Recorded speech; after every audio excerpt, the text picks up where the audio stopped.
What is cheaper to rent or buy? It's a question that a lot of first-time homeowners may ask themselves, and a sobering new report gets some clarity, at least at this point in time. The report from Bankrate looked at 50 metro areas and found that the Bay Area had the biggest gaps between renting and buying.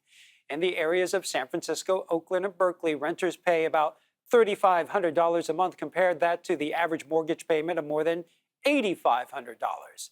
A similar situation in the South Bay, where rent is about $3,200, but a mortgage is $8,500. Bankrate says one of the reasons for the staggering gap is a low housing inventory. California has been trying hard to build up a supply, but it's been challenging. One of the solutions is called backyard homes or accessory dwelling units. In recent years, state lawmakers have been removing a lot of red tape to make it easier to build them and sell them. But in one community on the peninsula, contractors say they're meeting a lot of resistance when it comes to building ADUs. And as our Kenny Choi shows us, it's coming from an unlikely source.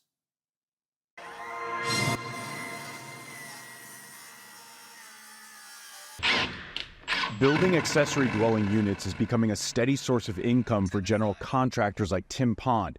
But a new mandate in Montara, adding tens of thousands of dollars to the price tag, isn't helping.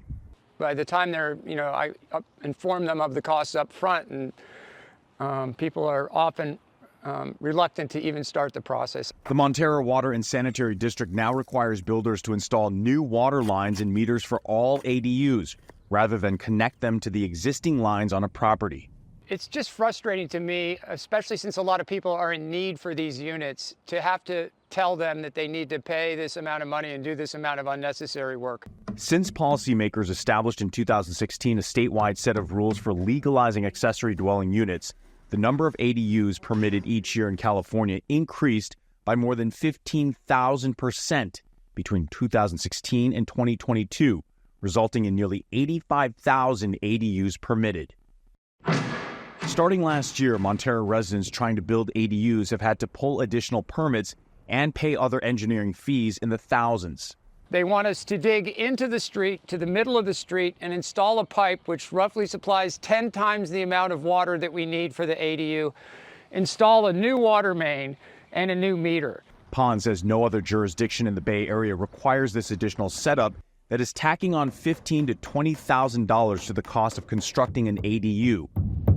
Louis Moranti is Vice President of Public Policy on Housing for the nonprofit Bay Area Council.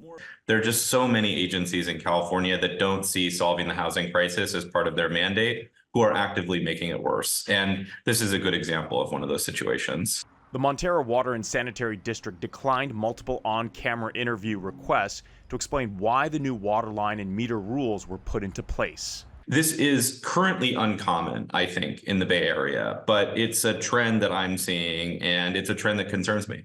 Your feasibility depends on cost, and these costs increase, overall to a point where it's just not worth it to build it. Pond says there's growing demand to build more ADUs in the Bay Area, but getting rid of unnecessary red tape is paramount in making a bigger dent in the housing crisis. State housing data shows that for every ADU completed in 2022, roughly 3 permits were submitted in the previous year. That indicates local cities and communities have not kept pace with demand in California. Thanks for watching. You can get the latest headlines and weather over on Pix Plus. And remember to like and click the button on the bottom left of your screen to subscribe for the biggest Bay Area news.